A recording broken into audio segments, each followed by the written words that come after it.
બાપ શાસ્ત્ર શ્રવણની જે એક વિધિ છે, જેનો ગોસ્વામીજીએ પણ સ્વીકાર કર્યો છે, તે એ છે કે કોઈ પણ વસ્તુ જ્યારે આપણે સાંભળીએ ત્યારે મન લગાડવું, બુદ્ધિ લગાડવી, ચિત્તને પણ એકાગ્ર કરવું, પરંતુ અહંકારને દૂર રાખવો. કોઈ પણ વસ્તુ સંપૂર્ણ અંતઃકરણ દ્વારા ગ્રાહ્ય નથી ગણાય. અંતઃકરણ ચતુષ્ટયમાં તો અહંકાર પણ આવે છે. એટલે જ્યારે હું ને તમે કંઈ સાંભળીએ, ગ્રહણ કરવા તત્પર હોઈએ, ત્યારે મન એમાં લાગે જરૂરી, બુદ્ધિ દ્વારા સત્યનો નિર્ણય લેવાય એ પણ જરૂરી, અને એ સત્ય એવું હોય કે જે ચિત્તને વિક્ષિપ્ત ન કરે એ પણ જરૂરી, પરંતુ અહંકાર દૂર રહે. જે સમય કથા માટે આપણી પાસે છે, આવો હું ને તમે અહંકારને અળગો કરી રામચરિતમાનસ જેવા એક અગાધ, અનુપમ, અલૌકિક શાસ્ત્રમાં ડૂબકી મારીએ. હનુમાનજી મહારાજે મુદ્રિકા માને આપી અશોક વાટિકામાં, અને એ મુદ્રિકા દ્વારા જાનકીજીને ભરોસો આવ્યો કે આ રામદૂત છે. રામ મંત્ર રામ ભક્તનું પ્રમાણ છે. રામ મંત્ર રામદૂતનું પ્રમાણ છે. પરંતુ આ મુદ્રિકા જે જાનકીજીને હનુમાનજી અર્પણ કરે છે સુંદરકાંડમાં, એ મુદ્રિકાની બહુ જ લાંબી યાત્રા છે. બાપ, આ મુદ્રિકાએ બહુ લાંબી યાત્રા કરી અને હજી કરતી રહી છે. યુગ યુગાંત આ યાત્રા ચાલવાની છે. આ યાત્રાનો આરંભ ક્યાંથી થયો એ તો હું ને તમે સીમિત આયુષ્ય વાળા માણસો, એટલે એનું ઉદ્ગમ સ્થાન ઋષિઓએ બતાવવાની કોશિશ કરી. બાકી એ અનંત છે. આ બાજુય છેડો નથી, આ બાજુય છેડો.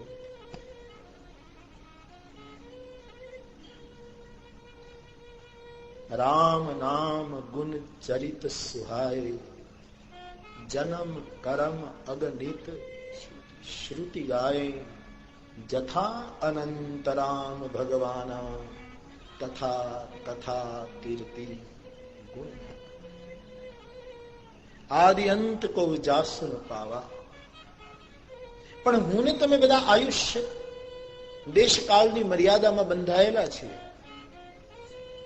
તેથી ઉદાર ઋષિ મુનિઓએ આપણે સમજી શકીએ એટલા માટે એની યાત્રાઓનું દર્શન કરાય. રામચરિતમાનસના આધારે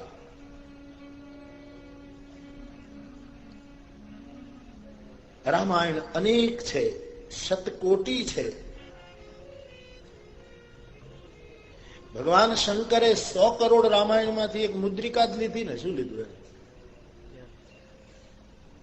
રામાયણ તો સમસ્ત અલંકારોથી સજ્જ છે.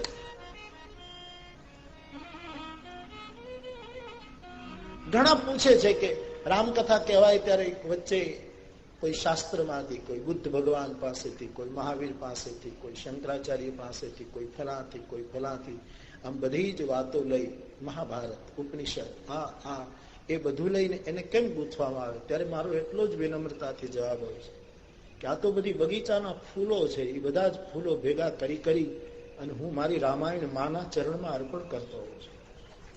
આ તો માની પૂજા છે, આ અમારી માં છે, જે અમને દુગ્ધપાન કરાવે, જે અમને મુગ્ધ કરે અને જે અમને જન્મ જન્મ રામ નામમાં લુબ્ધ કરે. તેથી કભી મહાભારત, કભી ઉપનિષદ, કભી વેદાંત, કભી અપરોક્ષાનુભૂતિ, કભી શંકર, કભી મહાવીર, કભી બુદ્ધ, કોઈ એ બધા જ ફૂલો દ્વારા તાત માત સબ વિધિ તુલસી, એનું આ પૂજન છે. વર્ણન કોણ કરી શકે? મારો કવિ કહે છે, એ શબ્દો મને બહુ ગમે છે એટલે કહું, કીડીના ગજા બાપુ કેટલા, એ તો તમે તારો તો તરાય. કીડીનું ગજું કેટલું?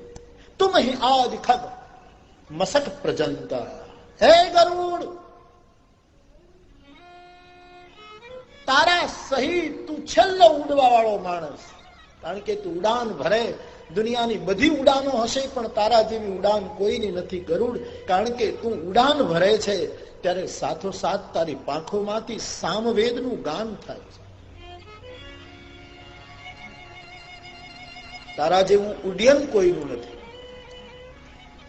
તું પણ ગરુડ ઉડે, અનેક મચ્છર પણ ઉડે, છતાંય આકાશનો અંત કોઈ પામી શકતું નથી. એમ હું ને તમે રામાયણના આકાશમાં આપણી ગુરુ કૃપા જેટલી હોય, આપણો અનુભવ હોય એટલું આપણે થોડુંક ઉડી શકીએ, બાકી આનો અંત કોણ પામી શકે? 100 કરોડ રામાયણ, રામાયણ સતકોટિ મહલિય મહેશ જીય જાની. 100 કરોડ રામાયણ માંથી શંકર ભગવાને મુદ્રિકા જ લીધી છે. મુદ્રિકા એટલે રામ નામ, 2 અક્ષર શંકરે લીધા. એ જ 2 અક્ષરની મુદ્રિકા શંકરાવતાર હનુમાનજી પાસે આવે. હનુમાન શંકરાવતાર છે. તો આ મુદ્રિકાની ઘણી લાંબી યાત્રા છે. વાત રામચરિતમાનસના આધારે મુદ્રિકાનું પ્રથમ દર્શન જનકપુરમાં થાય. મુદ્રિકાનો પરિચય જગતને જનકપુરે આવે, અયોધ્યાએ નહીં. વિગતથી જેટલી ચર્ચા થશે આ દિવસોમાં આપણે કરીશું. एकाग्रता से सुनिएगा, अहंकार को दूर करके. હું અને તમે બંને, વક્તાએ જો ફાંકો કરવા જાય તો જાય, કારણ કે આ તો શાસ્ત્ર છે. બીજી વાતોમાં આપણે સફળ થઈ શકીએ, શાસ્ત્રમાં સફળ થવું એ તો બહુ જ કઠિન છે. માટે હું તમે જે સમય મળ્યો છે એટલો સમય અહંકારને અળગો કરી, કોઈ પણ આવા વિરાટ કાર્યો, જગતના કોઈ પણ કાર્યોમાં અહંકાર યુક્ત કરવામાં આવે તો સફળતા ન મળે. વ્યાસપીઠ ઉપર તમે મને બેસાડ્યો છે એટલે મારાથી લઈને આ યજ્ઞ મંડપમાં નાનામાં નાનો સ્વયંસેવક કામ કરતો હોય એ બધાએ અહંકારને અળગો કરીને આ 9 દિવસ કામ કરવાનું છે. શ્રોતા હોય, ભક્તા, એ ભાવના. કેટલું સુંદર દ્રશ્ય સર્જાય. તમે અહીંયા આવીને જુઓ તો ખબર પડે કે દ્રશ્ય કેવું છે. આ એકતા, આ સંપ, આ સેતુબંધ, આ સમન્વય 9 દિવસ પછી વિખાઈ ન જાય એના માટે હું આજથી ચિંતિત છું. આ સંપ, આ એકતા, આ સમન્વય, આ સેતુબંધ, આ સંગમ ચીર હો, ચિરાયુ હો રામ નામને નાતે.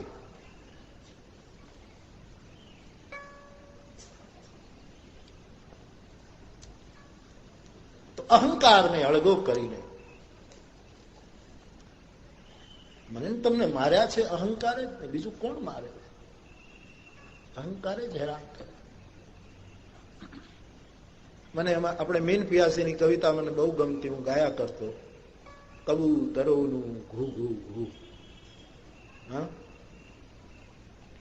કબૂતરોનું ઘૂ ઘૂ ઘૂ, ઉંદર ચકલા ચૂ ચૂ ચૂ, છછુંદરોનું છું છું છું, ભમરા ગુંજે ગું ગું ગું, કોયલ કુંજે કુ કુ કુ, આ કુંજનમાં શી કક્કાવારી, હું કુદરતને પૂછું છું કે ઘુવડ સમૂહ ઘૂઘવાટા કરતો એક માણસ બોલે હું હું હું, ત્યારે એમ થાય કે આ બધું કબૂતરોનું ઘૂ ઘૂ ઘૂ. પૂજ્યપાદ ગુરુદેવ રણછોડદાસજી બાપુનું એક બહુ જ એના હસ્તાક્ષરમાં વાક્ય છે કે તુમ સબ નિમિત્ત હો.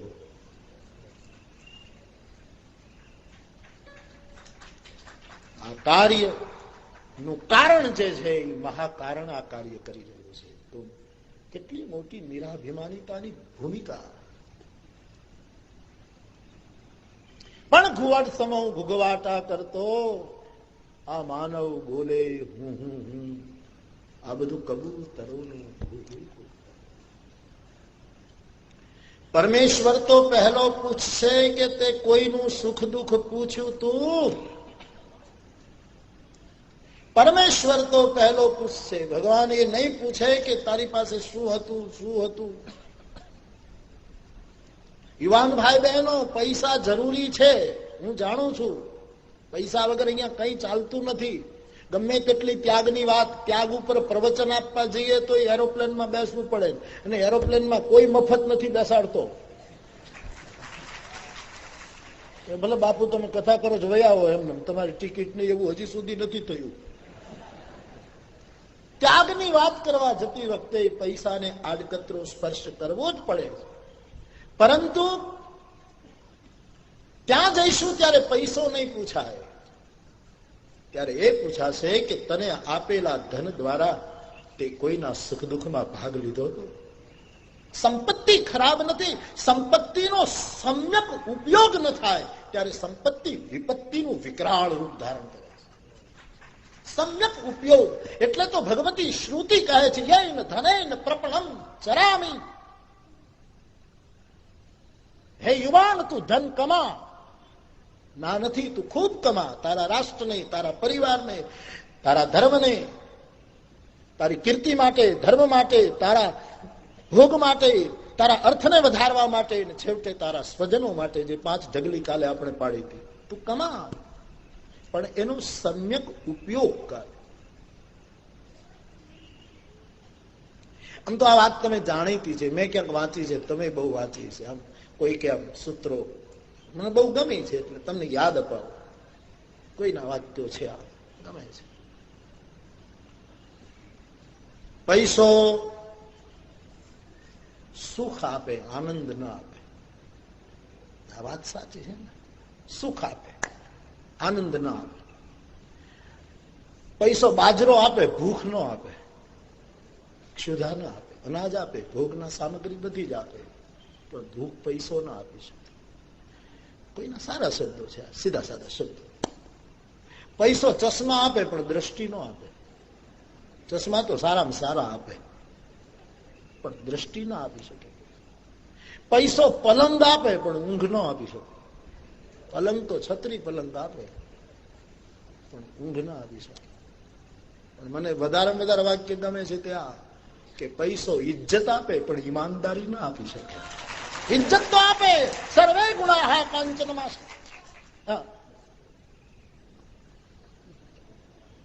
આટલા માણસોને કાબુમાં રાખવાના છે. કોણ ક્યારે ઊભું થાય કાંઈ આમાં કહેવાતું નથી. સૌનો ભાવ છે.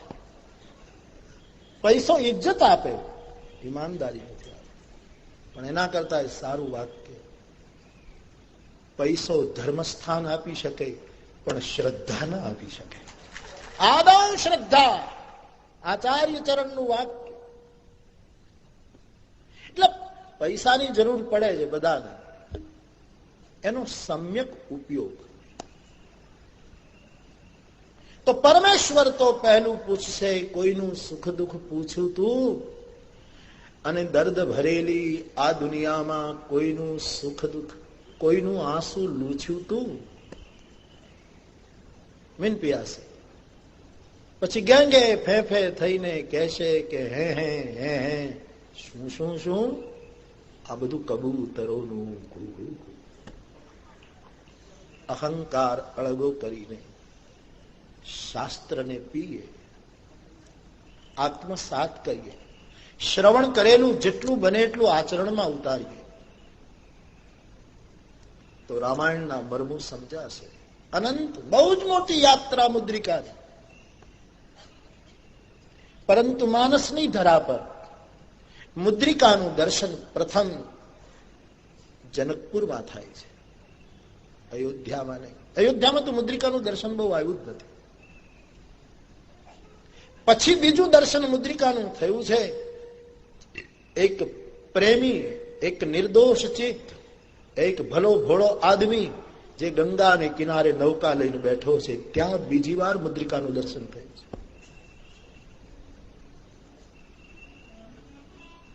ત્રીજી વાર મુદ્રિકાનું દર્શન થયું છે પ્રવર્ષણ પર્વતના પ્રદેશમાં.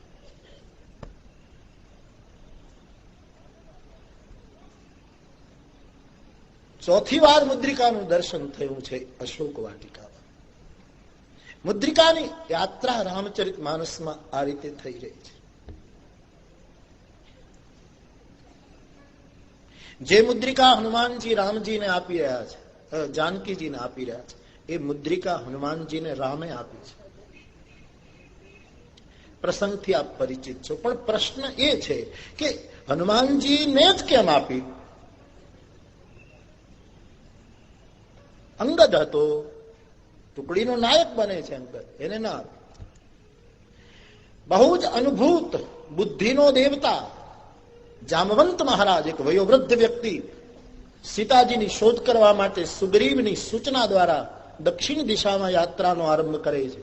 એ વયોવૃદ્ધ જામવંતને પણ નથી આપે. નલનીલ આદિ શિલ્પકારો બહુ જ અનેક કળામાં ભગવાનની જે ટુકડી દક્ષિણ દિશામાં જાય છે, બધી જ વિશિષ્ટ વ્યક્તિઓ છે.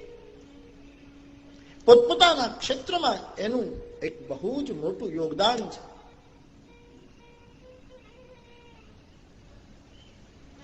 કોઈને રઘુનાથજી પસંદ નથી કરતા અને મુદ્રિકા હનુમાનને જ આપી. ઈશ્વર ઈચ્છે છે મારી મુદ્રિકા કોઈ યુવાનના હાથમાં જાય.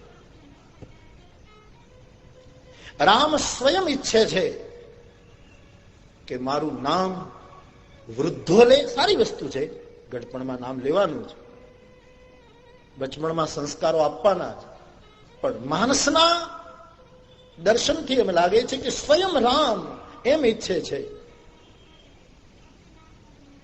કે રામ નામની મુદ્રિકા સંસારનો યુવાન સ્વીકારે, યુવકના હાથમાં એ મુદ્રિકા આવે. આમ રઘુનાથજીની એટલે એની પસંદગી છે. હવે પ્રશ્ન એ થાય કે યુવાન કોણ? યુવાનની પરિભાષા શું? હનુમાનજી તો ચીર યૌવન, અજર છે, અમર છે. પરંતુ આજના દેશકાળ પ્રમાણે યુવાનની પરિભાષા શું? શાસ્ત્રો દ્વારા, અને તે પણ આજના દેશકાળને અનુકૂળ. હું કથાઓમાં કયા કરું છું કે મૂળને પકડીને નવા નવા ફૂલો ખીલવવા જ રહ્યા. મૂળને પકડી રાખવા. આપણો વેદ, આપણા શાસ્ત્રો, આપણા દર્શનો, એ મૂળને પકડીને દેશકાળ પ્રમાણે નવું ફૂલ ખીલવું જ જોઈએ.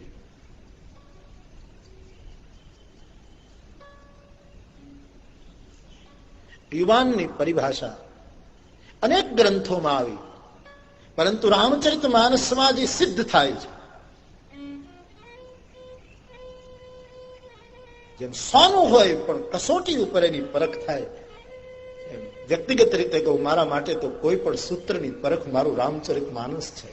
એના ઉપર હું ઘસું છું અને એના ઉપર ખરું નીકળે ત્યારે એમ લાગે કે નહીં, બરાબર. એ વ્યક્તિગત નિષ્ઠા હોઈ શકે, પણ હું અહીંયા ઘસું છું. આ મારી કસોટી છે.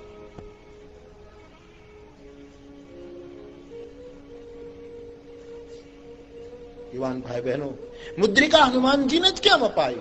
એનામાં એવી યુવાન પણ શું હતું ને આપણામાં શું તૂટે છે?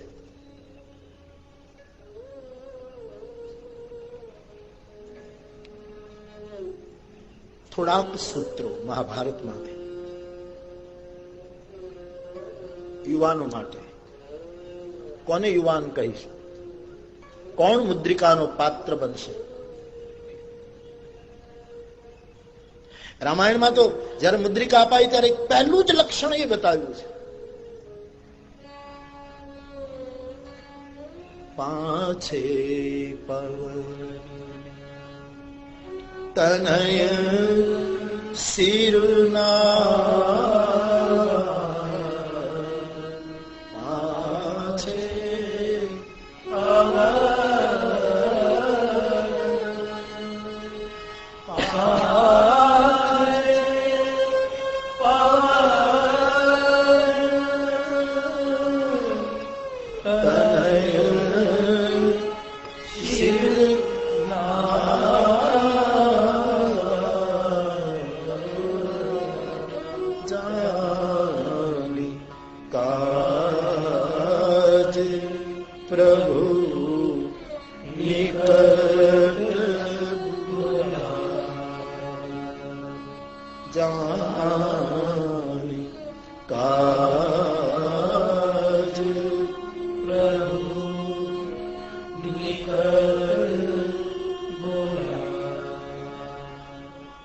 કિષ્કિંધા કાંડમાં આવેલું આ સૂત્ર,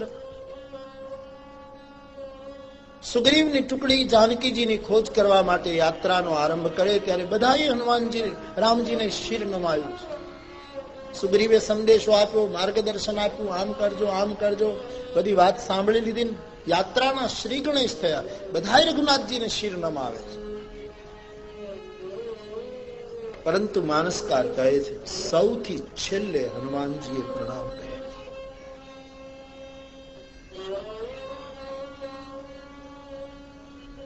અને છેલ્લે હનુમાનજીએ પ્રણામ કર્યા અને રઘુનાથજીએ હાથ પકડી એને રોક્યા. પ્રભુને નિર્ણય થયો કે કાર્ય આ કરશે. યુવાનોનું એ કર્તવ્ય છે કે આગળ ચાલવા જેવું હોય ત્યારે આગળ ચાલવું જરૂરી હોય, નિતાંત આવશ્યક હોય કે મારું આગળ રહેવું અત્યારે આવશ્યક છે, નહીતર કાર્ય બગડી જશે તો આગળ રહેવું, નહીતર તો યુવાનોએ પાછળ રહેવું, સૌથી પાછળ. હનુમાનજી સૌથી, એ જ હનુમાનજી સ્વયં પ્રભાના પ્રસંગમાં જયારે બધાને તરસ લાગી ત્યારે આગળ થઈ ગયા. મરણનો પ્રશ્ન આવ્યો રીંછ અને વાંદરાઓનો, ત્યારે કોઈ નિર્ણય ન કરી શક્યા ત્યારે હનુમાનજી આગળ કૂદ્યા. તકલીફ એ છે કે પાછળ કોઈને રહેવું જ નથી. હું આગળ. દુનિયાના બીજા ક્ષેત્રોમાં ચાલી શકે, અધ્યાત્મ માર્ગમાં આ વૃત્તિ કોઈ દિવસ ન ચાલી શકે. અધ્યાત્મ માર્ગમાં તો હારે કો હરિ નામ, હરી જાઓ મારા બાપ.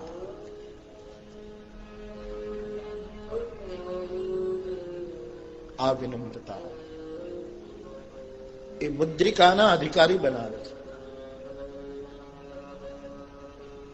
કૃતજ્ઞમ ધાર્મિકમ સત્યમ અક્ષુદ્રમ દ્રઢ ભક્તિકમ જીતેન્દ્રિયમ સ્થિતમ સ્થાપ્યમ મિત્રમ અત્યાગી ચેષ્યતે.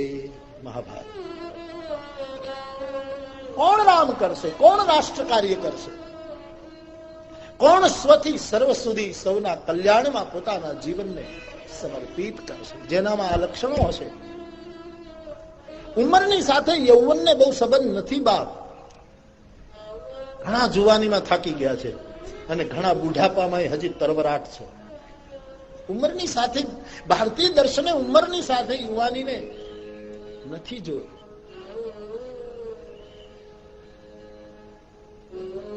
ભીષ્મ દાદા 6 મહિના સુધી બાણશૈયા ઉપર રહે, જે સમય રહ્યા શરીર વૃદ્ધ છે, જીર્ણ છીર્ણ છે, છિદ્રો પડ્યા, બાણની નોકો ઉપર રક્ત ટપકી રહ્યું છે, છતાં એ ધર્મને જયારે ઉપદેશ આપે છે ત્યારે યૌવન લાગે છે. ત્યારે એની વાણીમાં કેટલું તેજ છે.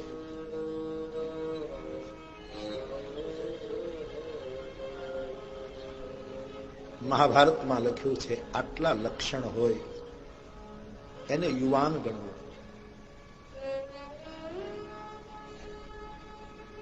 પહેલું લક્ષણ કૃતજ્ઞ. જે કૃતજ્ઞ છે એ યુવાન છે. કોઈએ ભલે થોડુંક કર્યું છે મારા માટે, પણ એને હું ક્યારેય વિસરું નહીં. એને હું વાત કરું.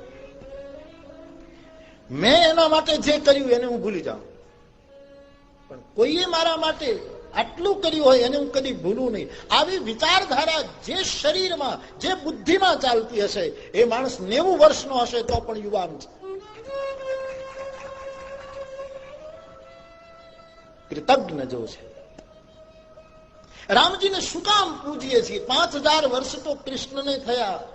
આખા સંસારને મારો એક પ્રશ્ન સતત રહ્યો છે, હું કથામાં બોલ્યા કરું કે આ કૃષ્ણએ આપણને ક્યારેય મની ઓર્ડર નથી મોકલ્યું, આપણને જરૂર હોય ત્યારે કાંઈ એને પૈસા મોકલ્યા નથી, છતાંય આ 5,000 વર્ષ પછી આ કાનુડો આપણને શું કામ રોવડાવે છે? કયું તત્વ છે એનામાં?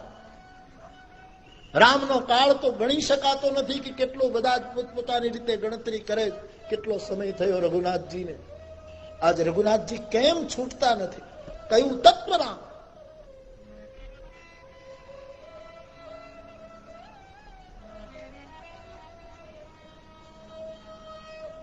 કારણ કે રામજીનું લક્ષણ હતું, કોઈ જરાક કરે એને અનેક ગણું યાદ કરીને કૃતજ્ઞતા પ્રગટ કરે. એ રામનું લક્ષણ, એનો સ્વભાવ. ને કોઈએ ખરાબ કર્યું હોય એને તુરંત ભૂલી જાય. હેડ્રિક નીત્સેએ એમ કહ્યું છે, દુનિયાનો એક બહુ જ મોટો ચિંતક નીત્સે, એનું એક વાક્ય મેં ક્યાંક વાંચ્યું હતું. એને એમ કીધું છે કે ઈશ્વર મરી ગયો છે, હવે બીજા ચિંતા કરવા જેવું નથી, મનુષ્ય જાત સ્વતંત્ર થઈ જાઓ. હવે આ ઈશ્વરનો જ ભય હતો ને, ઈશ્વર મરી ગયો છે, વાત પૂરી થઈ ગઈ, હવે લહેર કરો. આવું નીત્સેનું એક વાક્ય છે. ઈશ્વર મૃત્યુ પામ્યો, જેને દુનિયાને ભય મુક્ત કરી દીધી. પણ એને ખબર નથી કે અમારું દર્શન એમ કહે છે ઈશ્વર મરતો નથી, ઈશ્વર અજર અમર છે. અરે અહીંયા તો અમારે આત્મા મરતો નથી, પરમાત્મા ક્યાંથી મરવાનું? એની રીતે એને કીધું, ભલે કીધું. એટલે નીત્સે કહે કે ઈશ્વર મરી ગયો, પણ વ્યાસગાદી ઉપરથી કહેવાની ઈચ્છા થાય કે અમારો ઈશ્વર મર્યો નથી, મરતો નથી, સવાલ જ નથી.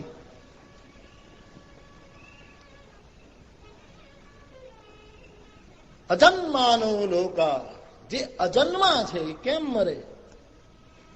પણ એક બે વસ્તુ, અમારો ઈશ્વર થોડોક બીમાર જરૂર છે, એટલું મારે નીત્સેને કહેવું છે. અમારો જે પરમાત્મા એ થોડોક બીમાર છે. બીમાર એટલે આમાં બહુ ચિંતા કરવા જેવું નથી કે હોસ્પિટલમાં ભરતી કરવો પડે, એવો કોઈ સિરિયસ મામલો નથી. બીમાર એ છે કે એને આંખે ઓછું દેખાય છે. 1000 આંખો વાળો હોવા છતાંય મારા હરિને આંખ નબળી છે, કારણ કે ભક્તોના દોષ જોઈ શકતો જ નથી.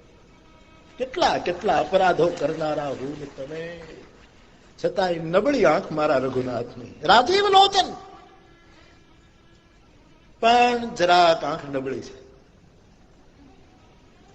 પાપીઓના પાપ એને દેખાતા નથી, દોષીઓના દોષનું દર્શન એ કરતો. શત્રુદેવ પ્રપન્નાય તવાસ્મીતિ જયાચતે અભયમ સર્વભૂતેભ્યો દદામી એતત વ્રતમ મમ. રામચરિત માનસ કહે, સકૃત પ્રણામ કિયે અપનાય. મારા હરિની આંખ બહુ નબળી, મારા બાપ ભજો એ રામને, પુકારો એ કૃષ્ણને, જે મારા તમારા દોષ નથી જોતા. એક વખત તુલસીનું પાન ચડાવ્યું હોય તો વાલો મારો તુલસીને પત્રે તોડાણા. ગુણની નોંધ કરે, આપણા અવગુણ ભૂલે, એનો આશ્રય કરો. નીત્સેને શું ખબર, એ કઈ મરી ગયો નથી, મર્યો. હા, એની આંખ નબળી છે. બીજું, સ્વભાવ ભૂલકણો છે, સ્મૃતિ બહુ ઓછી છે. જહી આઘ બાધે વ્યાધ જીવી બાની, ફિર સુકંઠ સોઈ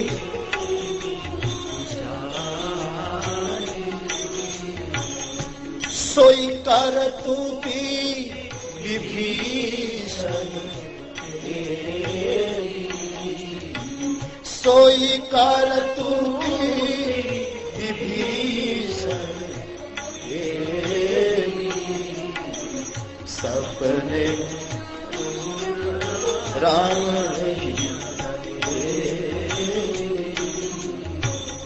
रहती न प्रभु चित चूक किए की, करत सुरति सरकार किए. આંખ નબળી મારા પ્રભુ. ક્યાં નહીં તો તમે કલ્પના કરો, દિવસમાં કેટલું ખોટું બોલે છે દુનિયા. આ દોષ જુએ તો આપણે હળગી જવા જોઈએ. કેટલી નિંદા, કેટલી ઈર્ષ્યા, કેટલું દ્વેષ, કેટલો અહમ, છતાંય હરિ ભૂલી જાય, દોષ જોતો નથી. યાદ શક્તિ એની નબળી. ભક્તોના અવગુણોને ભૂલે છે, એની ચૂકોને ભૂલી જાય. ત્રીજું,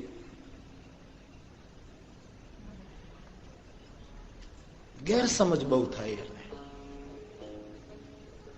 આની હારે કામ પાડવાનું છે. જેનું ઓછું દેખાય, જેની સ્મરણ શક્તિ, અને ગેરસમજ બહુ કરે, કઈક જુદું સમજી લે. કોઈ ભક્ત આમ થોડુંક બોલે ત્યાં તો કઈક જુદું સમજી લે. હજી ભક્તને પૂરો બોલવાય ન દે, એવો એક ગેરસમજ, એકદમ જુદું જ કઈક વિચાર.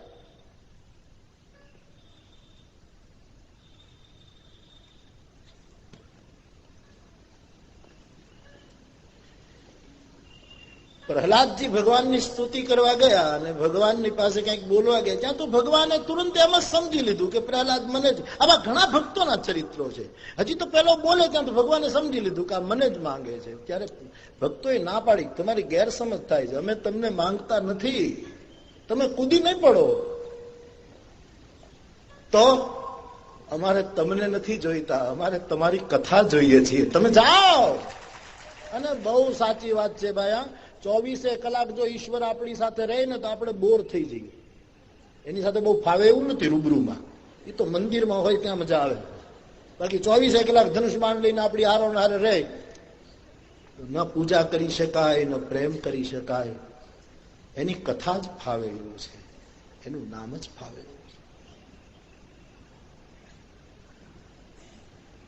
પાશ્ચાત ચિંતક એમ કહે કે મરી ગયો, એને શું ખબર, મરી નથી ગયો.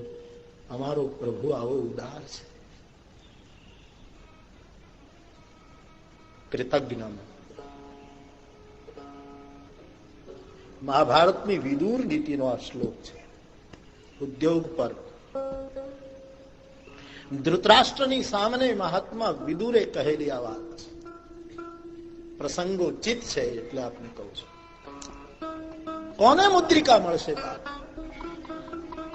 કોણ રામ કાર્ય કરી શકશે? જે કૃતજ્ઞ હશે.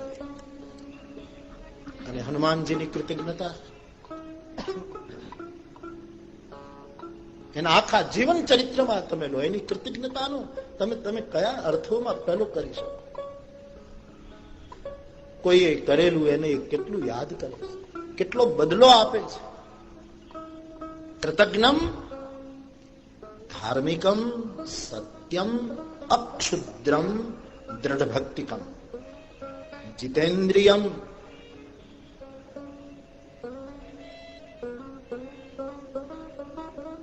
બીજાએ કરેલા નાનકડા ઉપકારને સતત યાદ કરે એ માણસ યુવાન છે.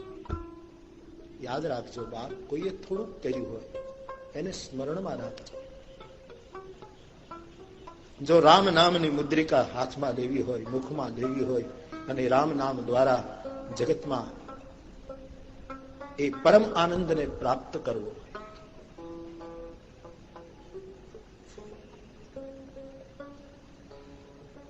બીજું સૂત્ર છે ધાર્મિકમ. જે ધાર્મિક હોય એ યુવાન છે. હવે ધાર્મિક એટલે તિલક કરવું એટલે ધાર્મિક? તિલક ગમે છે, આપણી સંસ્કૃતિનું એક અંગ છે એટલે કરીએ, પણ એનો અર્થ એમ નથી કે તિલકમાં જ ધાર્મિકતા આવી ગઈ. ઘણા ન પણ કરે, ન કરે, કરે તો સારી વસ્તુ છે, ન કરે તો પણ જે નથી કરતા એને કરે છે એની આલોચના કરવાનો અધિકાર નથી. આપણી સંસ્કૃતિનું એક અંગ છે તિલક. પણ તિલકમાં જ ધાર્મિકતા આવી જાય એવું પણ ન વિચારી શકાય.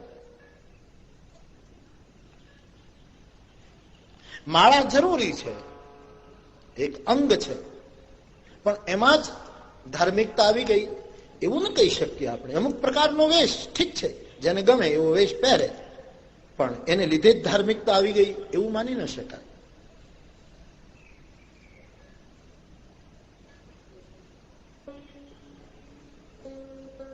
મંદિરે યુવાન પૂજા કરવા જતો હોય ને હાથમાં પૂજાની થાળી હોય અને કોઈ સાયકલ ઉપરથી કોઈ વૃદ્ધ માણસ, કોઈ અપંગ, કોઈ અંધ પડી ગયો, કોઈને ઠોકર લાગી ગઈ અને રસ્તામાં પડી ગયો અને અહીંયા તમને પૂજાનો સમય થયો છે, એ વખતે પૂજાના દ્રવ્યો મૂકી અને તમે યુવાનને રિક્ષામાં નાખીને હોસ્પિટલ લઈ જાઓ તો તમે ધાર્મિક છો.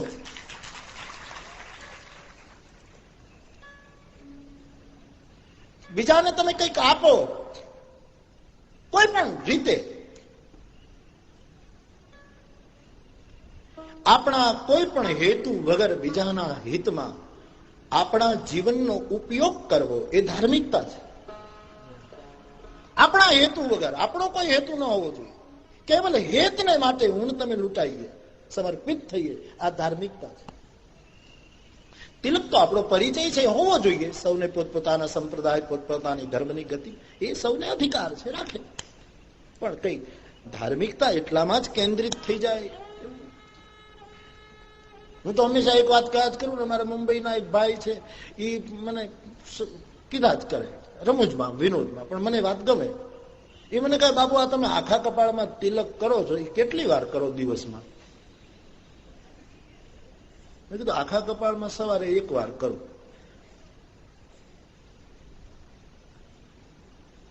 કેટલી વાર લાગે છે? મેં કીધું હવે ચંદન મારું, હરીસો મારો, હું મારી રૂમમાં બેસીને કર્યા કરું, એમાં તને તકલીફ ક્યાં છે? પણ એ રમૂજમાં એમ કહે, બાપુ આ આખા કપાળમાં તિલક આમ કરો એના કરતા એક વખત ઓઇલ પેન્ટ કરાવી લેતા હો તો આમ ઉપાધિ નહીં કાંઈ.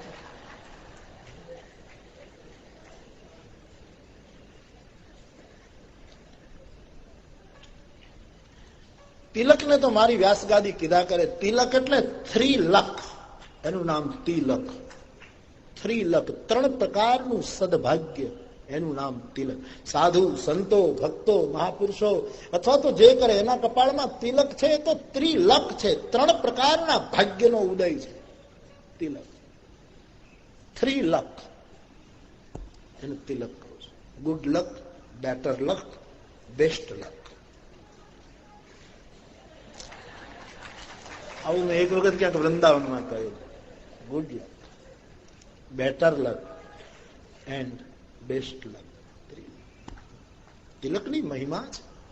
યુવાનના કપાળમાં તિલક હોય તો આમ રૂડો લાગે, નથી લાગતો? વરરાજો કેવો સરસ લાગે, ચાંદલો હોય એટલે રૂડો લાગે, સારું લાગે. પણ કોઈ ફરજિયાત થોડું છે, ન પણ હોય તો પણ ધાર્મિક હોય, સીધી વાત છે, જરૂરી પણ નહીં તો હોય તો. ઘણા તો તિલકને મેકઅપ માને છે ને, એને ખબર નથી તિલક મેકઅપ નથી, વેકઅપ છે. એક જાગૃતિ, એક સાવધાની છે. કૃતજ્ઞમ ધાર્મિકમ. ચડી પહેરેલો પણ ધાર્મિક હોય. એક એટલે સુધી ધોતી પહેરતો તો બાપુ ગાંધી, હા, ધાર્મિક હતો. શુક્લકડી જેની કાયા અને સુદામાનો ભાઈ છે, પોરબંદરનો રહેવાસી એ તો કહેવાય છે. સાધનમાં રેટીઓ ને તકલીઓ કંતાય છે અને સત્યને અહિંસા મેદાન મારી જાય છે. એવા આત્માના તેજથી પરમાત્મા પંકાય છે. ધાર્મિક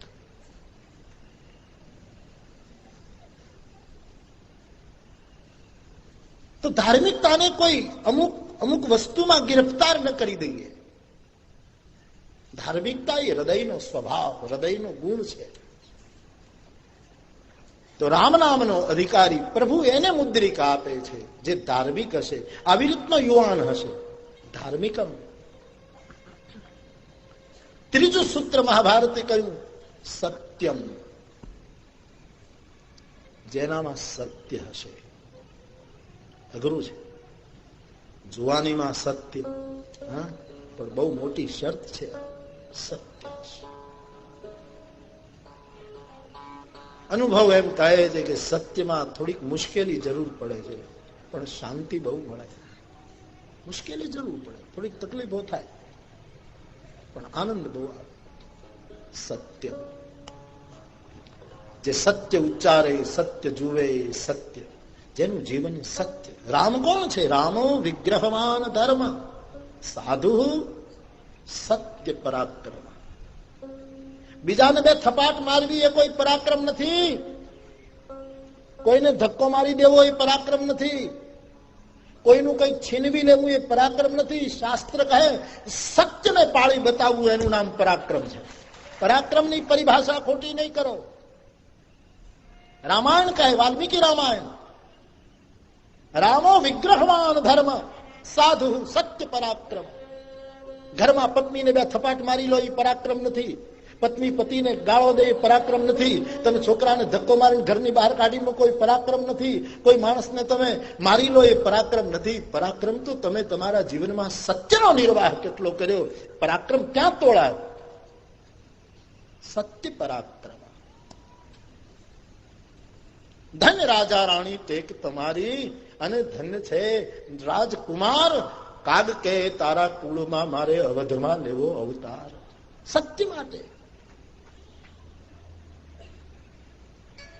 આવા બધા પ્રયોગો ગાંધી બાપુએ કર્યા. સત્યના પ્રયોગો મારે તમારે બધાએ કરવા જોઈએ. 100 વર્ષની અંદર આપણો બધાનો ખેલ પૂરો થઈ જવાનો. થોડાક પ્રયોગો કરી લો ને મારા બાપ, કે સત્યમાં તાકાત કેટલી છે.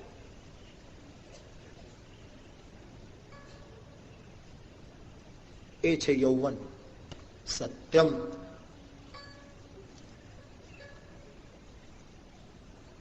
પણ નહીતર કેવું ખોટું, વાતમાં ખોટું. લોકો બહુ ખોટું બોલે, અતિ ખોટું બોલતા હોય છે. ગુજરાતીમાં આપણે કહીએ ને, કયા ભવને કાજ, કયા ભવને કાજ, બહુ ખોટું. ક્યાંથી યુવાની ટકે? યુવાનીનો નાશ થાય અસત્યથી. સત્ય હરીને ભજવો હોય અને સત્ય ન છોડવું. બાપ સત્ય છોડશે એનું ભજન, એનું ફળ મળશે, પણ એ ફળનો રસ નહીં મળે. ફળ મળે અને રસ ન મળે તો એ ફળનો શું અર્થ? જે સત્ય છોડી ભજશે.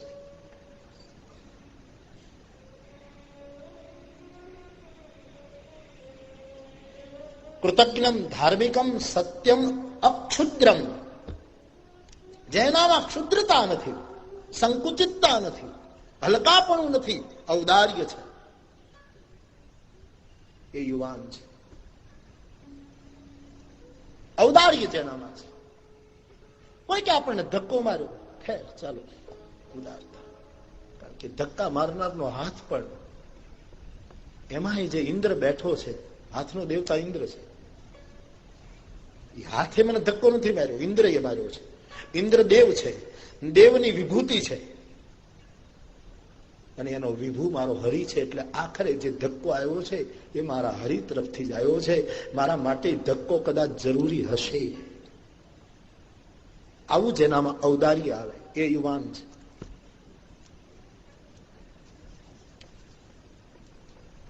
ક્ષુદ્રતા જેનામાં ન હોય, સંકુચિતતા, સંકીર્ણતા જેનામાં ન હોય, એ યુવાન છે. દ્રઢ ભક્તિકમ, જેનામાં દ્રઢ ભક્તિ છે પ્રભુ, ઈશ્વરના ચરણમાં દ્રઢ ભક્તિ છે, મજબૂત ભક્તિ છે પ્રભુના ચરણ. જ્ઞાન હોય એ સારી વસ્તુ છે, પણ દ્રઢ ભક્તિ હોય એ યુવાની છે. જ્ઞાનમાં તો માણસ વૃદ્ધ ગણાય, જ્ઞાન વૃદ્ધ શબ્દ આપણે ત્યાં વપરાય છે. ભક્તિમાં માણસ યુવાન ગણાય. દ્રઢ ભક્તિ કામ, ભક્તિ જરૂરી છે. ભક્તિ એટલે પ્રેમ, ભક્તિ એટલે કરુણા, ભક્તિ એટલે ભાવ. કેટલાય અર્થો આચાર્યોએ આપ્યા. ભક્તિ ભક્તિ એટલે જે ક્ષણે ક્ષણે વધે એનું નામ ભક્તિ, જે રોજ નવી રહે એનું નામ ભક્તિ, વાસી ન થાય એનું નામ પ્રતિક્ષણ વર્ધમાનમ, એ ભક્તિ.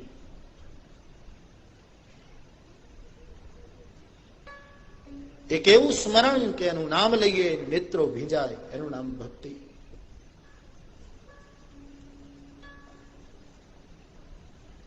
મથુરાના મહેલમાં ભગવાન કૃષ્ણ બેઠા છે ને સામે ઉદ્ધવજી બેઠા છે. ઉદ્ધવ અને કૃષ્ણ બંને એક સમાન લાગે છે, વર્ણ બંનેનો શ્યામ છે, આંખો બંનેની સરખી છે, વાણીનો ટોન, વાણીનો જે અવાજની તાસીર છે એ પણ ઉદ્ધવની અને કૃષ્ણની સરખી છે. એક વખતની કથા છે બાપ કે ભગવાન કૃષ્ણ ઉદ્ધવને આમ સામે બેઠા છે, એની સામે જોયા કરે છે શ્રીહરિ. ઉદ્ધવની આંખોની સામે ટકટકી લગાવી અને ભગવાન નિહાળ્યા જ કરે છે. ઉદ્ધવને નવાઈ લાગે, સખા છે, મિત્ર છે. ભગવાન કૃષ્ણના જીવનમાં બે મિત્રો, બે સખાઓ, એક અર્જુન અને બીજો ઉદ્ધવ. અર્જુનને ભગવાન કૃષ્ણએ પદ આપ્યું, હસ્તિનાપુરનું રાજ્ય અપાયું પાંડવોને. ઉદ્ધવને પાદુકા આપી કે પાદુકા લઈને બદ્રિકાશ્રમ જતો. પણ આજ કંઈક એવું બન્યું કે ઉદ્ધવને નવાઈ લાગે કે આ ભગવાન મારી સામે જોયા શું કરે છે, શું મિત્રના દાવે કીધું, પણ મહારાજ, હે ગોવિંદ, હે કેશવ, શું વાત છે? ત્યારે કૃષ્ણ બોલ્યા છે, ઉદ્ધવ, તારી આંખો બહુ સુંદર છે. ઓ કૃષ્ણ જેની આંખના વખાણ કરે એ માણસ માટે શું કહેવું? તારી આંખો બહુ સુંદર છે.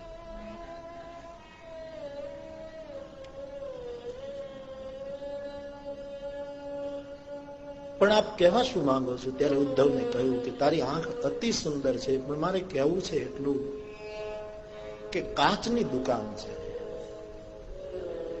આમાં તો મણીઓ રહેવા જોઈએ, આમાં કાચ ક્યાં ભરી દીધા? કેમ? નકર્યું જ્ઞાન જ દેખાય છે, આમાં ક્યાંય ભક્તિના આંસુડા દેખાતા નથી. માટે હું જોયા કરું કે કેટલી સુંદર આંખો, પણ કાચનું મકાન છે. આમાં તો મહત્વના કૃષ્ણનું નામ લેતા દ્રગબિંદુ પડે એવા મણીઓના તોરણ હોવા છે. લાગે છે તો બહુ સરસ, પણ કાચનું મકાન છે. આવા શબ્દો કૃષ્ણએ કહ્યા.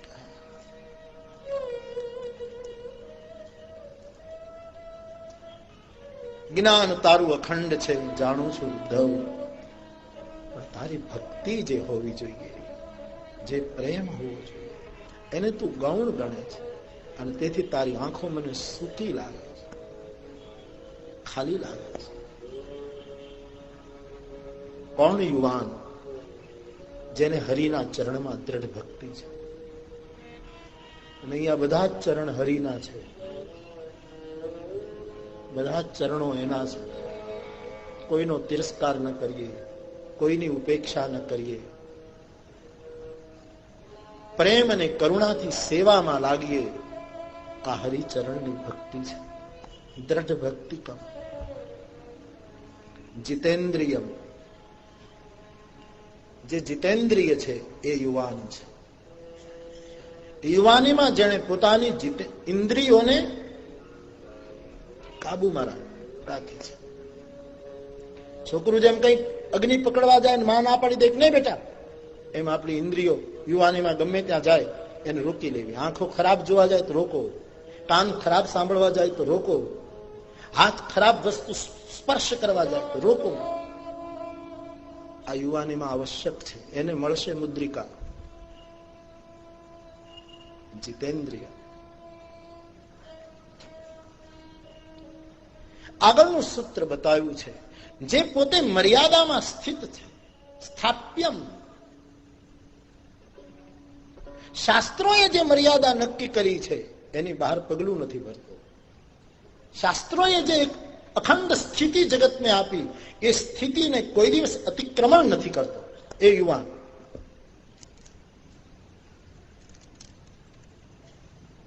તમે સારા કપડા પહેરો, સારું ભોજન કરો, પણ ભારતીય સંસ્કૃતિ, ભારતીય પરંપરાએ જે મૂલ્યોને સ્થાપ્યા છે એ મૂલ્યોમાં સ્થાપિત રહેવું, એનાથી દૂર ન થવું. દૂર થઈ એટલે ફેંકાઈ જઈએ. આંગળીથી નખ કપાય એટલે ફેંકાઈ જાય, માથા ઉપરથી વાળ કપાય એટલે ફેંકાઈ જાય, દાંત પડી જાય એટલે કોઈ મકાન ઉપર આપણે ફેંકી દઈએ છીએ. જે વસ્તુ પોતાના સ્થાનથી ભ્રષ્ટ થાય છે એ પછી શોભતા નથી.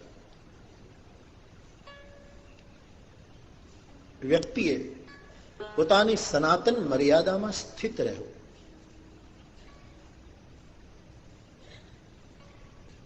સ્વીકાર્ય પરંપરા છે, આવકાર્ય પરંપરા જે છે એનો ત્યાગ ન કરવો.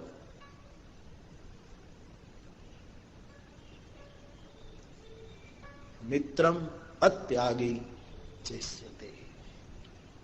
છેલ્લું લક્ષણ બતાવ્યું, યુવાન એ છે જે સારા મિત્રનો ત્યાગ નથી કરતો. સારા મિત્રનો ત્યાગ ન કરવો એ યુવાનીનું અંતિમ લક્ષણ. ખરાબ મિત્રનો સંગ જ નહીં કરવો, એ મિત્ર છે જ નહીં. પણ સારો મિત્ર મળી જાય એનો કોઈ દિવસ ત્યાગ ન કરવો.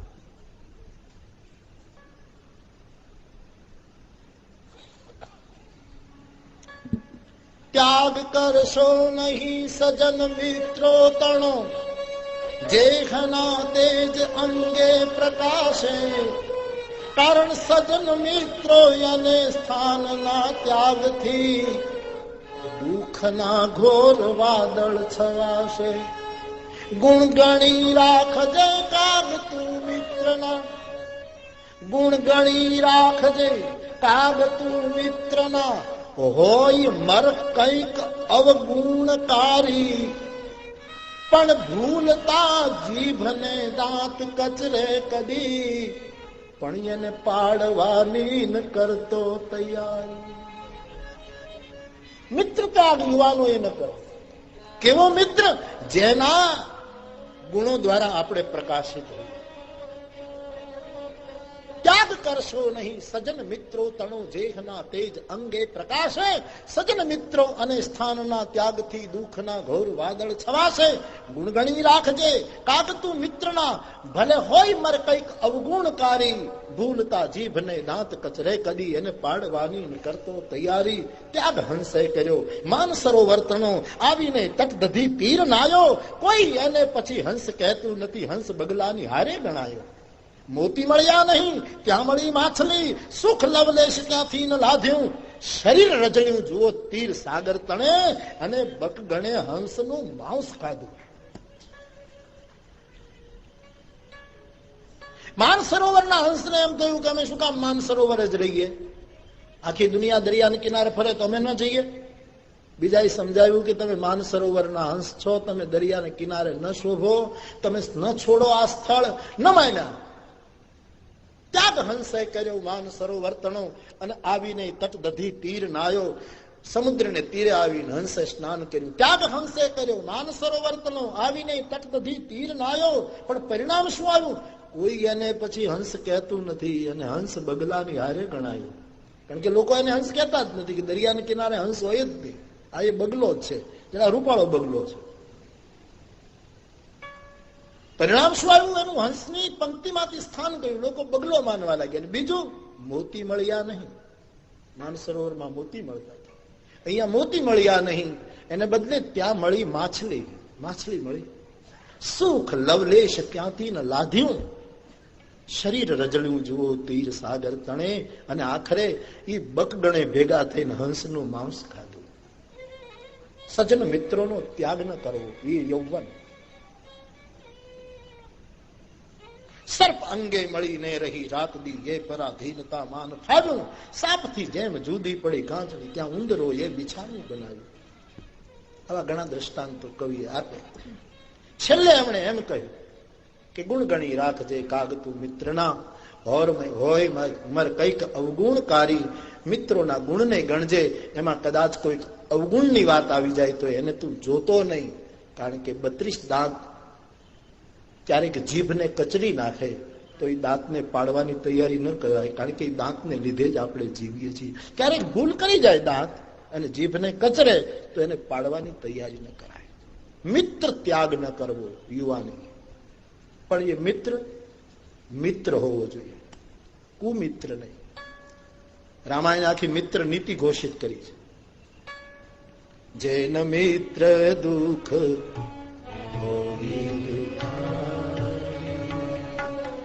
નહીં બિલો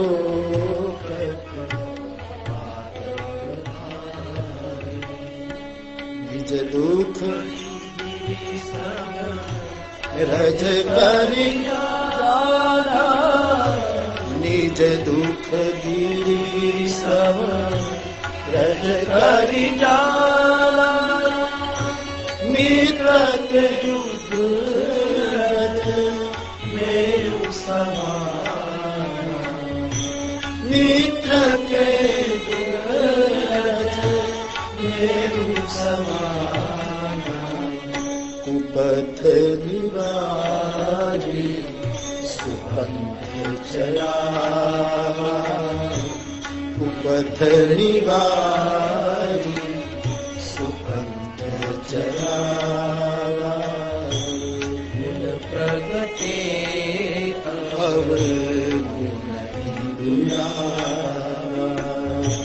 ગુણ પ્રગટે.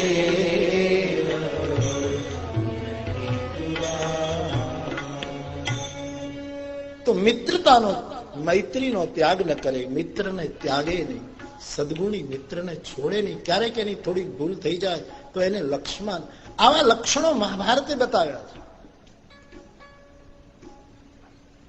શ્રી હનુમાનજી મહારાજ કૃતજ્ઞ છે. શ્રી હનુમાનજી મહારાજ ધાર્મિક છે. હનુમાનજી જેવા ધાર્મિક કોણ? અખંડ રામ કથા શ્રવણ, કેવલ શ્રવણ નહીં, આચરણ પણ અખંડ, રામનું સ્મરણ પણ અખંડ, રામની સેવા પણ અખંડ. આના જેવી ધાર્મિકતા બીજી કઈ? વેશ નથી ધાર્મિક એમ.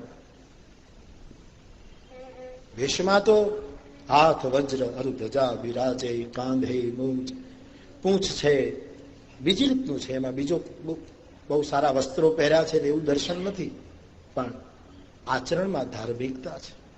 સત્ય, સત્ય માટે તો પૂર્ણ રૂપે સમર્પિત છે શ્રી હનુમાનજી મહારાજ. સત્ય, હૃદયની ઉદારતા અલૌકિક. ભગવાનની ભક્તિ એના જેટલી કોનામાં દ્રઢ છે? શ્રી હનુમાનજી છે. રઘુપતિ પ્રિય ભક્તમ વાત જાતમ નમામિ,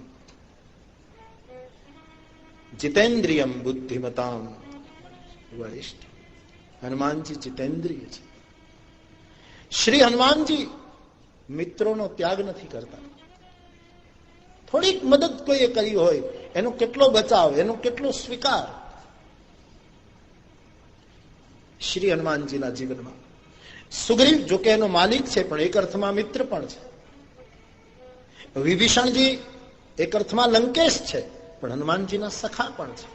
અને તેથી એની મૈત્રીનો ગુણ એ બંનેના તરફ કેટલો ઉદાર છે. ભગવાન પતંજલિએ પણ જે મૈત્રી શબ્દને પોતાના યોગ સૂત્રમાં સ્થાન આપ્યું છે, એવી મૈત્રી શ્રી હનુમાનજીમાં દેખાય છે.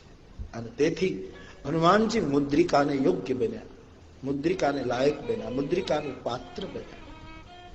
તો ભગવાન શ્રી હનુમાનજી જયારે સૌથી છેલ્લે પ્રણામ કરે છે, એને નિકટ બોલાવી મુદ્રિકાનું દાન કરે છે. એ મુદ્રિકાનું દર્શન ત્યાં કિષ્કિંધા કાંડમાં થયું છે. इन पंक्तियों का थोड़ा पाठ करें.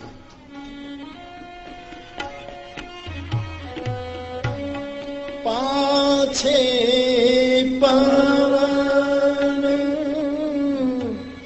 તનય શિર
સૌથી છેલ્લે પ્રણામ કર્યા. કાર્ય હનુમાન જ કરી શકશે એમ માનીને પ્રભુએ નિકટ બોલાવી પોતાનો મસ્તક હનુમાનજીના શિર ઉપર પોતાનો વરદ હસ્ત પધરાવ્યો, મુદ્રિકાનું દાન કર્યું. આગળ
હનુમાનજીના મસ્તક ઉપર પ્રભુએ હાથથી સ્પર્શ કર્યો, એના મસ્તક ઉપર પ્રભુએ હાથ ફેરવ્યો.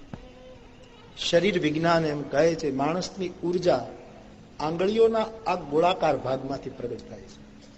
હાથ અને પગની આંગળીનો જે ગોળાકાર ભાગ છે ત્યાંથી ઉર્જા પ્રગટે છે. આંગળી આપણે ત્યાં કોઈ સદગુરુ, કોઈ મહાપુરુષ, કોઈ આપણી શ્રદ્ધેય વ્યક્તિ આપણા મા બાપ આપણા માથા ઉપર આમાં હાથ ફેરવે એટલે આપણને કેમ આનંદ આવે છે? કારણ કે ત્યાંથી ઉર્જા પ્રગટ થાય છે, એક શક્તિ. અને બીજું પગના આંગળીઓમાંથી થાય.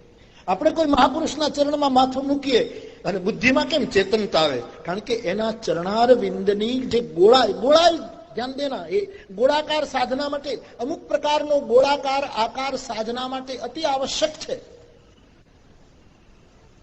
તમે ચોરસ રૂમમાં ભજન કરો અને તમારી કુટિયાનું અમુક પ્રકારનો ગોળાકાર જે સાધના માટે વાસ્તુશાસ્ત્ર પણ જેને સિદ્ધ કરે છે, એમાં તમે ભજન કરો, એમાં ફરક પડે છે. એટલે આંગળીઓનો જે ગોળાકાર ભાગ, નખ પણ એની સાથોસાથ ગોળાકાર હોવા જોઈએ, પછી બહુ લાંબા હોય તો નહીં. આ તો જેને સાધનાની ઉર્જા સમજવી હોય એના માટે, જેને બહુ શૂર્પનખા નખાગ્રપાત, શ્રીમદ ભાગવતજીનો શબ્દ રાસલીલામાં નખાગ્રપાતનું કેટલો મોટો આચાર્યોએ અર્થ કર્યો, નખાગ્રપાતનો. પછી એના અનુસંધાને શૂર્પણખાનો અર્થ કર્યો. પણ આમ જે આંગળીના માપમાં જે નખ હોય અને એ જે ગોળાકાર છે એક ઉર્જા, આપણે ઘણા નથી અખબારમાં વાંચતા, હમણાં ક્યાંક નહોતું કે કોઈ અંગ્રેજી બેન કે કોણ કહું, જે વસ્તુને અડે એની ઉર્જા વધી જતી હતી. ફ્રીજ ને અડે તો ફ્રીજ આખું ધગધગો, લાઇટ ને અડે ત્યાં લાઇટ 25 નો ગોળો હોય 500 નો થઈ જાય.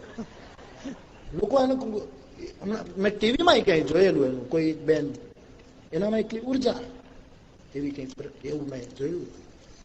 કમાલ છે. કોઈ લોકો એને ઘરે બોલાવે નહીં કે હળગાવી નાખશે આ બધા, ન બોલાવે. અહીંથી ઉર્જા પ્રગટે છે. આપણી માં આપણા માથા ઉપર આંગળી ફેરવે ત્યારે જે આનંદ આવે છે એનું કારણ છે અહીંથી ઉર્જા પ્રગટે. આ બીન વાગે, વાયોલિન વાગે, દિલરૂબા વાગે કે સારંગી વાગે, જે કઈ તંતુ વાદ્ય હોય એમાં એ જે ગોળાકાર નખ જે તંતુ વાદ્યને સ્પર્શે છે એ ખરી વખત સંગીતજ્ઞને ખબર નહોતી હોતી એવું તત્વ અંદરથી પ્રગટાવે છે. એની એક કરામત છે. અહીંથી ઉર્જા. એક કુંભાર આપણો કુંભકાર માટીના કુંભ ઘડા ઘડે અને ચાકડે ચડાવે ત્યારે એની જે આપણા કવિ દાદે લખેલું ને ટેરવા, સૌરાષ્ટ્રનો એક મજબૂત કવિ, ધીરે ધીરે વગાડ કાળજામાં વાગે છે ટેરવા.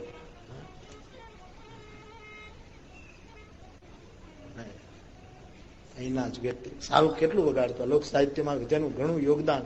હા આપણે ભાઈ નાનજીભાઈ, આજે અંધ દિન છે ને યાદ કરી લઈએ.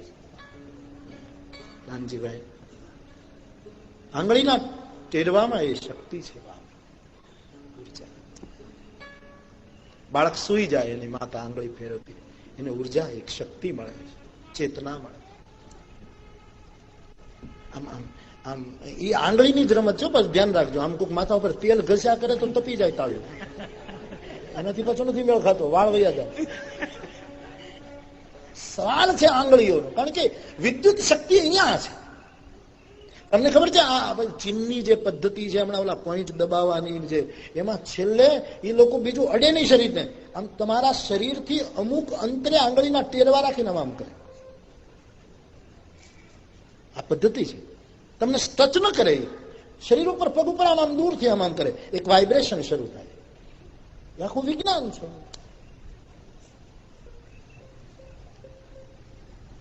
એક શક્તિ. એ શક્તિ જયારે જયારે માણસના પગમાં એ ઉર્જા બહુ વધી જાય, આક્રમક ઉર્જા બને, ત્યારે આપણે કોકના પગ ઉપર બૂટ મારીએ છીએ.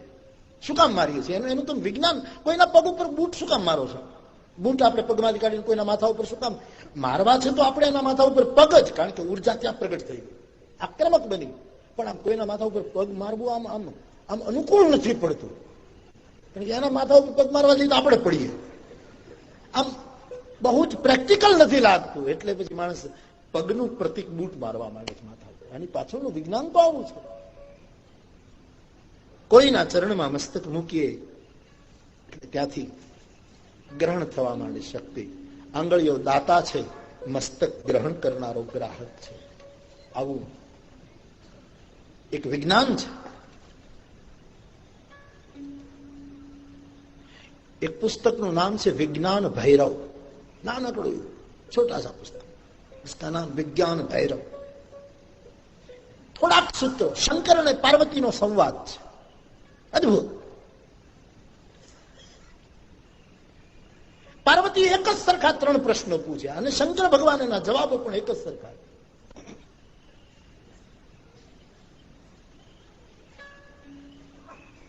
પાર્વતીએ પહેલો પ્રશ્ન પૂછ્યો ભગવાન શંકરને, મહારાજ શાંતિ કઈ રીતે મળે? અને આ બહુ જરૂરી પ્રશ્ન છે આપણા બધા માટે. શાંતિ કઈ રીતે મળે? બીજો પ્રશ્ન પૂછ્યો, આનંદની ઉપલબ્ધિ કેમ થાય? ત્રીજો પ્રશ્ન પૂછ્યો, અમૃત કેમ મળે? 3 પ્રશ્નો પાર્વતી પૂછ્યા. ભગવાન શંકર પછી બહુ સરસ જવાબ આપ્યો કે શાંતિ જોઈતી હોય, આનંદ જોઈતો હોય ને અમૃત જોઈતું હોય તો કોઈને સટીને નત રહો, કોઈને લાગીને મત રહો, બેની વચ્ચે ઉભા રહો. બહુ આટલી જ વાત છે ટૂંકમાં. સૂત્રો બહુ મોટા છે.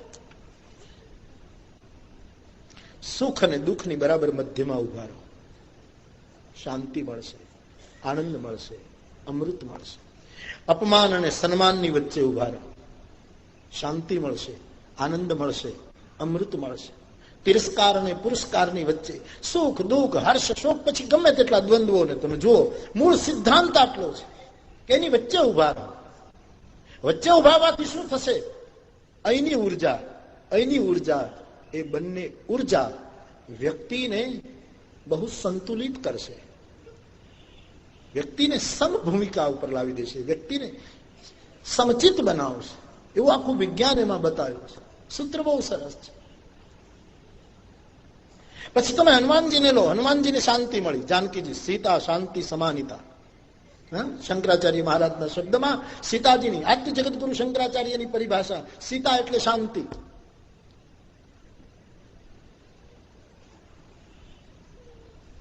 શ્રી હનુમાનજીને સીતાજી મળ્યા, શાંતિ મળી. આનંદ ઘન પરમાત્મા તો મળેલા જ છે. આનંદ ઘન પરમાત્મા, પરમાનંદ સ્વરૂપ, સચ્ચિદાનંદ ઈશ્વર એ એને મળ્યા છે. અને અમૃત મળ્યું છે. અમૃત તવ કથામૃતમ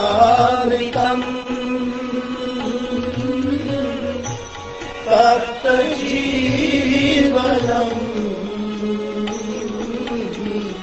કવિભીતમ